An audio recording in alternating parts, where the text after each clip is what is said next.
तुला राशि वाले जातक ये सोच रहे होंगे कि इस बार धन की क्या व्यवस्था रहेगी इस साल, तो मैं आपको बता दूं कोई चिंता करने की जरूरत नहीं है। आपको इस बार आर्थिक लाभ बहुत ज्यादा होने वाला है। कारोबारियों को राहु की वजह से, राहु के पंचम भाव में गोचर करने की वजह से इस बार आपको आर्थिक लाभ बहुत होने वाला है। इलीगल धंधा है उसके माध्यम से आप इस बार आपको कमाने से बचना चाहिए, जो नहीं तो आप बहुत लंबा इस बार जा सकते हैं। अगर आप इतने दिनों से इस साल बच रहे हैं तो इस बार आप बचने वाले नहीं है। पैतृक संपत्ति से जुड़ी हुई कोई जो चीज थी इस बार आपके, तो वो आपको इस बार सुलझती हुई नजर आ रही है। जैसे कोई बंटवारे को लेकर के कोई समस्या इस साल चल रही थी, वो भी इस साल आपकी दूर हो जाएगी। लीवर संबंधी समस्या आपको इस बार कुछ रहने की संभावना है, जैसे टाइफाइड या कुछ खाने पीने में ऐसा कुछ चला जाए, फूड पॉइजनिंग जिसको हम बोलते हैं, वो इस बार आपको, जैसे पीलिया जॉन्डिस जिसको बोलते हैं, वो हो सकता है। लेकिन जून के बाद हो सकता है कि आपकी पिताजी की जो सेहत है उसके अंदर थोड़ी ऊंच नीच हो जाए। इसके लिए आपको विशेष ध्यान रखने की जरूरत है। और जॉब छोड़ने का मन में विचार आपके आएगा कि मैं ये जॉब छोड़ दूं, दूसरी करूं, तो अक्टूबर के बाद आपको जॉब छोड़ने के बारे में सोचना है। और शिक्षा और कैरियर से कोई भी जुड़ी बाधा है वो आपकी अक्टूबर के बाद, अक्टूबर से दिसंबर के बीच में पूरी हो जाएगी। कोई योजना जो आप बना रहे हो लिव इन में वाले, अगर शादी करने की, तो बिल्कुल आप इस बार सफल रहने वाले हो।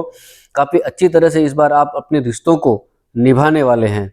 अब में जो आपको कठिन कार्य कोई इस बार सौंपा जा सकता है कि भाई ये बहुत पजल्ड काम है, ये आपको ही करना है, इस बार कोई जिम्मेदारी आपके ऊपर आ सकती है। और आपके योग्यता का, आपकी जो अंदर कैपेबिलिटी है उसका परीक्षण करने की, मतलब उसका एग्जामिनेशन इस बार आपके जॉब में हो सकता है। जो 9 महीने में आप मेहनत करने वाले हो उसका रिजल्ट आपको आखिरी 3 महीने में मिलने वाला है।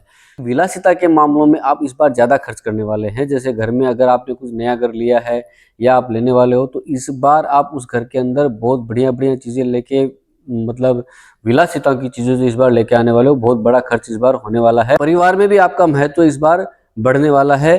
कोई शुभ आयोजन इस साल होने की संभावना आपके इस परिवार में, समाज में इस बार दिख रही है। इसके लिए फरवरी और मार्च का जो महीना है वो बहुत ही बेटर रहने वाला है। और गुरु के मार्गी होने से परिवार को लेकर कोई, मान लो पुरानी समस्या कोई जो चली आ रही है आपको, कोई किसी भी तरह की, तो वो भी इस बार आपको गुरु के मार्गी होने से दूर हो जाएगी। और दूसरा, माता का स्वास्थ्य अगर आपका 2025 से कोई अगर चला आ रहा था, कोई प्रॉब्लम चली आ रही थी, जो आपको चिंता थी किसी बात की, तो वो इस बार दूर हो जाएगी आपकी।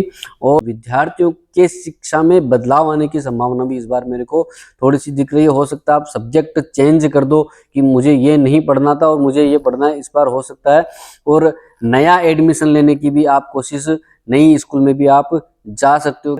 और 18 मई के बाद राहु आपके पंचम भाव में गोचर करेंगे, जो आपके सामाजिक स्थिति को, आपके समाज में जो आपकी स्थिति है उसको थोड़ा सा प्रभावित कर सकते हैं, डावाडोल कर सकते हैं। और बच्चों की संगत का इस साल तुला राशि वाले जातकों को विशेष ध्यान रखना है। फरवरी माह में आपके अंदर, आप जो भी तुला राशि वाले जातक है उनको कोई बड़ा गिफ्ट मिलने की संभावना इस बार अपने प्रेमी से, अपने जीवन साथी से मिलने की संभावना आपको दिख रही है।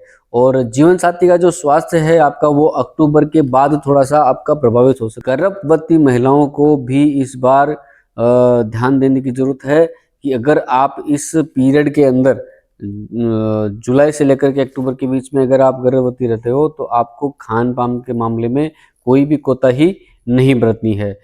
जो यात्रा के दौरान कोई आप कठिनाई महसूस इस बार कर सकते हो, कोई लंबी यात्रा आप करोगे तो उसके दौरान आपको कठिनाई महसूस हो सकती है, थकान महसूस आप करेंगे इस बार बहुत ज़्यादा।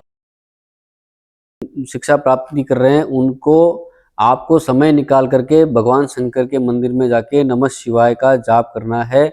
और जो मेरे भाई लोग हैं और माताएं बहनें हैं, उनको हर शुक्रवार इस बार माँ दुर्गा के मंदिर में, अगर आपके आसपास कहीं हो तो जाना है। और अगर आप मंदिर में नहीं जा पाओ तो आपको अपने घर के अंदर बैठ करके शुक्रवार के दिन सुबह या शाम को, जब आपको टाइम मिले, दुर्गा 40 का पाठ आपको सुनाना है और करना है।